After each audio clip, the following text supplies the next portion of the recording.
Hey guys, RockingTheBlade here once again. Welcome to episode 3 of the RTB Podcast. What's up, everybody?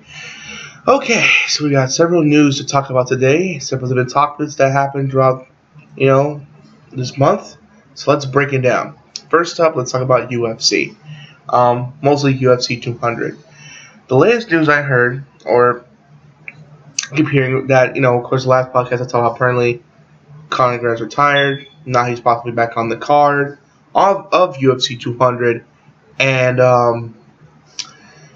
then but the thing is, they want to do press thing, to do press releases to report, to help promote the fight. So instead of doing that, so I think he still will still want to do the fight, but he doesn't want to do promotion of it. So they decided to.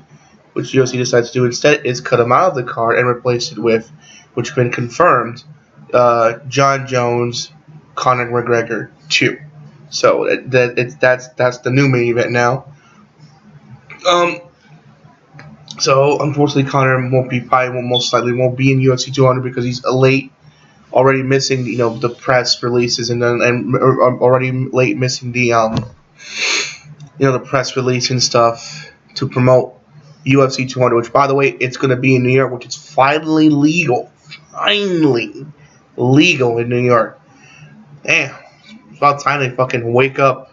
Because I kept joking around at UFC in New York is like the old man that discovered the internet via AOL and doesn't want to explore nothing beyond that. But now, that convinced the old man, hey, there's more to the internet than just AOL. It's a vast, great place out there, So finally, I'm glad New York got convinced. So good on UFC that's happening, UFC 200. Hopefully, I would be there. I'll have to get tickets to do live coverage of that for my channel. I mean, that'd be something pretty sure you guys would love to see, and that'd be interesting. Excuse me, just give me a drink. So yeah. So I think overall, I think it's great that UFC 200, got replaced with a great, a good alternative main event. I can't wait to Jon Jones beat the crap out of Daniel Cormier. Because in the last fight he was in, which I'm surprised people saying he looks sloppy. He looked fantastic, first of all. I don't know if we saw the same fight. This dude won unanimously, winning every fucking round against a supposed killer who, last I checked, knocked out Shogun Rua. And the fact that he broke his arm, the fact that he dominated every round, and the fact that Jon Jones hasn't fought in over a year. And not only beat this guy, but beat this guy in every round. Oh, while in the southpaw, which is not his normal stance, and he beat him unanimously. Did he have some sloppy moments? Yes, but I mean, you gotta at least give it an A-, folks. Come on, come the fuck on. That was no lower than a B+ at best. To me, I'm grading that's an A- performance. I would like to be gone for a year like that and come back to perform like that. That's amazing. So Conor McGregor, Daniel Cormier is talking shit like he always does, like the piece of shit he is. And in my opinion, Jon Jones is gonna whoop that ass again, and in front of his hometown. So, I can't wait to see something like that. So that's my thoughts on that. Again, as far as the Conor McGregor situation goes, Conor, you're not bigger than the sport. If Jon Jones and Daniel Cormier, which as much as I don't like Daniel Cormier, in fact that if he's going to the press conferences, to promote his fight, then what makes you better than him? As much as I don't like the guy, he's doing his part to promote the fight. Same thing with Jon Jones. He's doing his part to promote the fight. What makes you better than both those guys? Hell, Jon Jones is the pound for pound, according to the rankings, the best fighter in the UFC. That he's making press conference releases to promote the fight. That doesn't make you better. It doesn't make you better. Dude, at the end of the day, you know what I'm saying? If you do something, if you're told to do something, do it. Because then that's how we go the route of boxing again. You're giving fighters, dictating, appeasing fighters, and then that's how you go the route of boxing. So, again, I don't want to go that route. So, yeah, that's my thoughts on the matter of that situation. So there's that. Short, sweet, to the point. I'm excited I got a better main event. And Conor, I guess I love you. I love you for the sport, but you're not bigger than the sport. Remember that, brother. Remember that. Okay, now let's go on to PlayStation news. And apparently, there's been some rumors that there won't be a PlayStation 5 in the future. I find that very interesting. I don't know why they wouldn't want to. I'm not, they wouldn't want to do another PlayStation 5. But they might change their mind. That's what they're saying now. That could be a rumor. I'm not really sure. But I'm just hearing around sources that there might not even be a PlayStation 5. I think that'd just be weird, in my opinion, that they'll do something like that, because, I mean, I don't really understand. I mean, your system's doing really well. You want to go to the next step. I mean, I guess maybe they're waiting for that next big technology boost to come out. I mean, it's still too early. You know what I mean? So the technology is advancing every day. So, you know what I'm saying? I doubt they probably say it's now, but then when that new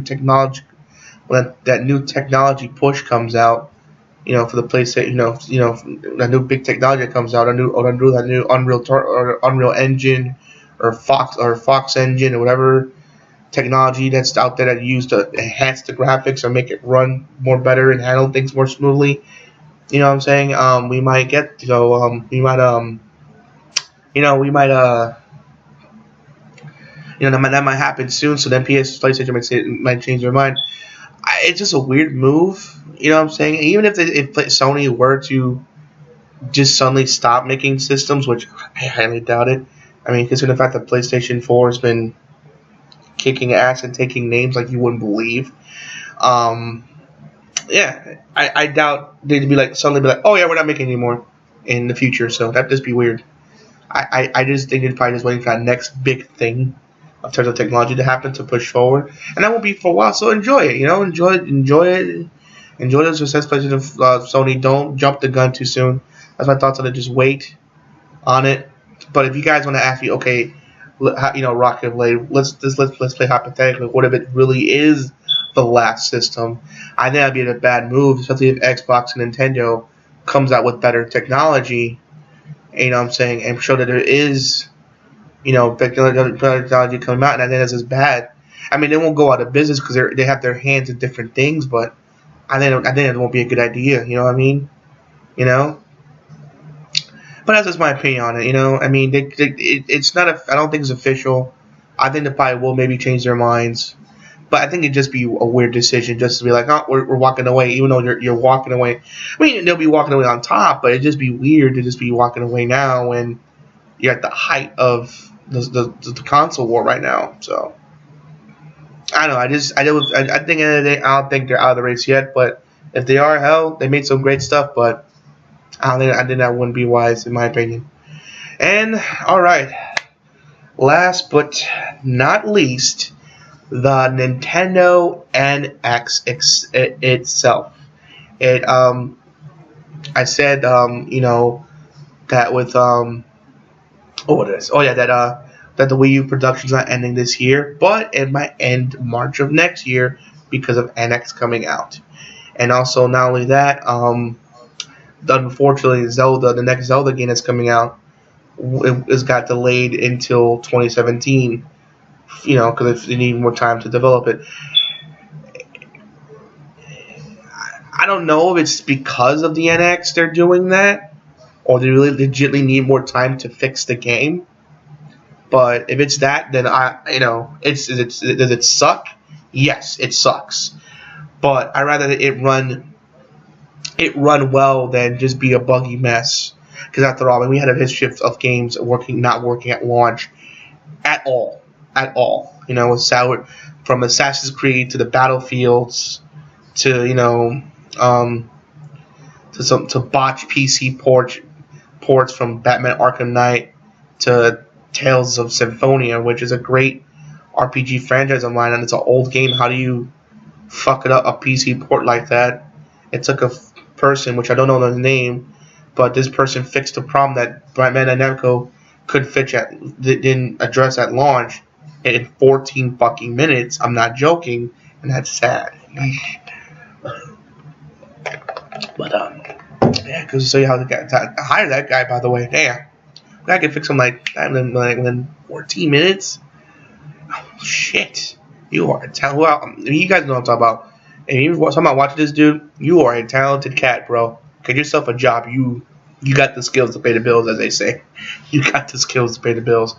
But anyway, just ultimately, if you guys are asking, okay, what do you think about the NX release? What's your general thoughts on the NX itself, its release? God, it's one of those things. I understand why they're doing it. Should they stick with the Wii U for a bit longer? Yes, because even though people are not making games for it, again, I still don't understand why. Granted, Nintendo hasn't been marketing it well, but it has the power, and the third-party ports that came out were good. Mass Effect 3 was a good port I liked. It crashed a couple of times, but overall, I think about maybe once or twice. But most of the time, it never slowed down. It ran pretty well. Assassin's Creed 3 and Black Flag. Again, those things crashed a few times, but overall it ran well. And those are 3 and Black Flag, excellent games. Splinter Cell Blacklist is another good one that was really good. So was Rayman Legends. I just wish there were more like just third party, support for the system, because it's really an unutilized system, and it's like. And at least for the first few years, they were making games I want to buy. For example, I love Splatoon. I love Xenoblade Chronicles X. I'm going to buy Star Fox pretty soon. I know I'm hearing mixed reviews on it, but I'm going to do a first impressions on it and give you my personal opinion on it as I'm playing it. So because I'm very honest, guys. I'm not biased. If I like it, I like it. If I don't, I don't. I'll be very honest with you. So if you're still unsure whether to buy it or not, maybe if you want to wait. I'm planning to buy it next Thursdays when I get paid, so I will buy it and immediately try to upload in that same day and first impressions of it. So if you're still unsure, I'll definitely do that. Or if you want who's a big YouTuber that did it that liked it, or who can show off that it is good? The Completionist recently did a video. He enjoyed it. And despite the controls, I didn't see the full video, but based on the little stuff I had to go to work, based on the little I saw, he enjoyed it. So I could tell he had a cool intro and he was smiling through his So yeah, so there's that. So there's that. So, and again, going back to NX real quick, I'm getting a little bit off topic, and I apologize. I guess. If you want to ask my opinion, it is weird that they're releasing it, but I understand because they're desperate. The Wii U's not selling well. Granted, it's nearly sold 13 million copies. Not million units. Excuse me. Copies as games. But you get my point. It was sold 13 million. It's at 12.8 right now. So it's not, and so it's pretty close to 13 million. And the good thing about it, each first-party game has sold 1 million copies or more. I think Mario Maker not too long ago sold over 3 million copies. Damn, that's crazy. I think Splatoon sold over 2 million, and that's not bad for a new IP. So let's just name a few. So it's good. Every first-party Nintendo game has sold over 1 million or more. So there's that. That's really good. So yeah. It's just. Is it too early in my opinion? Yes, I think they should have stuck to the Wii. I think they should maybe waited until 2018, but late 2018, November, to show to show off the NX. Because here's the weird thing: they're not showing it in this year's E3 at all. At all. The only thing they're showing is the Wii U version of the new Zelda game that's coming out, and that's it. They're not showing that. If you're going to promote something, unless they're planning to do something in December, which a lot of people feel that's going to do, and I feel they're going to do, to show off the NX with their no Nintendo Direct. Will I buy it? I mean, I'll have the money to, because my income tax will come in at that point. So yeah, I would buy it do an unboxing video and then do my first impressions on the system. But it all depends on the launch date, what games that come out at launch. So that's another thing. Again, I think it's too early, a little bit too early in my opinion. I just hope that even though they might, just rumors I might cease production in March, which that makes sense to promote for the NX. I just hope that they that Nintendo I hope Nintendo still supports the Wii U, because I still think it's a great system, and to me it's like the Dreamcast of this generation. It has a lot of great games, but not a lot of people are buying the system. It's a lot of games. For example, Star Fox. The new Shin Megami Tensei Fire Emblem crossover that's coming out. I'm interested in that. When Black Friday comes around, I'm definitely gonna grab me Super Mario Maker. So they have games. They make games I want to buy. The problem is, a lot of people. They got good download titles. Like from Freedom Planet to Binding of Isaac. They finally got. And they're gonna get the expansion back to it as well. Shovel Knight. I mean, they have a lot of great download titles, and also Oddworld is finally out for it as well. So so yeah, it's just crazy. Is that they're just kind of like suddenly just like they're suddenly not wanting to they're suddenly just releasing NX in March and not showing it off in E3. It's just, that's crazy. I mean, that'd be the great time to show off your game, system, what games you have coming out for it. You know what I'm saying? I know one thing. If one of the launch titles is Metroid, a new Metroid game, I think a lot of people would buy it. I would. A new Metroid title. What else? God, I'm trying to think. What else would be good? I mean, I wouldn't be into. I think Pikmin would be another good one that people would like. Maybe some good third-party support. Maybe have Overwatch be another game that comes with it, or Doom. That'd be great, Or I'm trying to think what else. Witcher 3 and Fallout 4. I mean, that'd be some good games. Just, since they're both sold very well, that'd be some good launch titles to get for NX. Also have maybe some like achievement system, or trophies, or maybe have Nintendo Power, as I will call it, Nintendo Power Award, as I would call it. As their trophy system. That's why I would call it Nintendo Power Award. You got this, and then you can post online and show your gamer score and whatever. And that's really cool. I think that's really, and they need to show off something like that. It creates incentive. You know what I'm saying? It makes you want to go back and play the game more to get those games. Granted, I still play games that even Nintendo don't have it. It's still fun game. The games are still fun no matter what. But that'd be an entrance set, and if people will go back and play the game even more, have an incentive like that. Hey, Nintendo, if you like the Nintendo Power Award as a good achievement idea, hey, you have my right to go ahead and take it. I don't want no money. Hey, man, that's just me. This is an opinion. This is something, an idea I was throwing out there if you like it. But yeah, I think it's just weird. I hope that it is, while releasing NX, they're still promoting the Wii U. Release some games for it, at least maybe till like 2018 or something, 2019. At least release still games for it, at least for the next few years or so.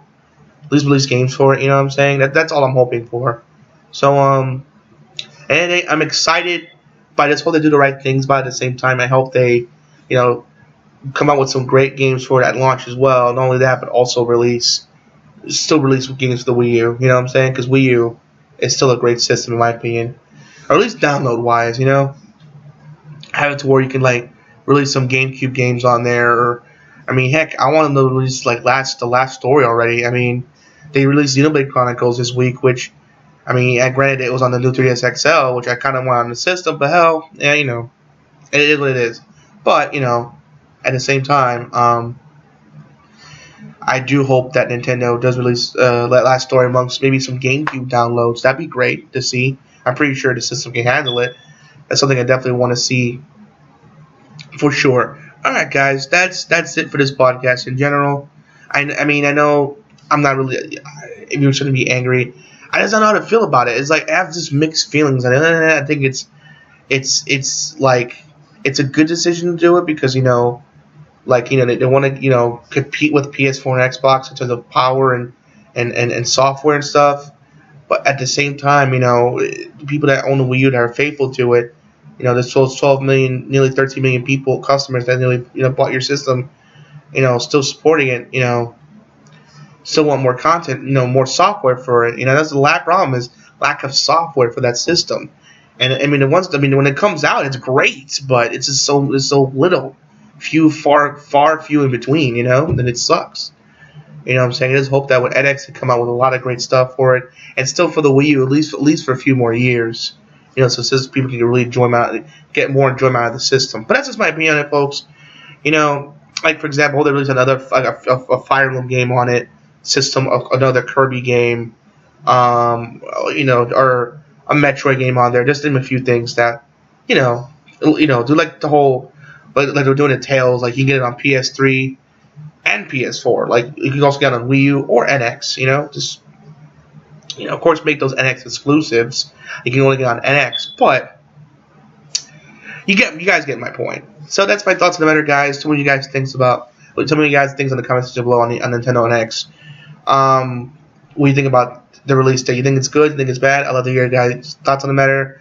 What do you think about the PlayStation on the next? Do you think about PlayStation? Do you think they will? Do you think this is the last system? Do you think there will be more in the future? Again, I'd like to hear your guys' thoughts on that matter. And UFC 200. Do you like the new card change? Do you think the main event is better, or do you think they should work with Conor McGregor to bring back the original fight? Yeah, and guys, I want to hear your thoughts on the matter. I'm very, very interested in to hear your guys' thoughts on the matter. All right, guys, hope you enjoyed the podcast. Those are my thoughts on all this current situation. And as always, this is RockingTheBlade signing out. Hope to see you guys again real soon. Peace out, guys.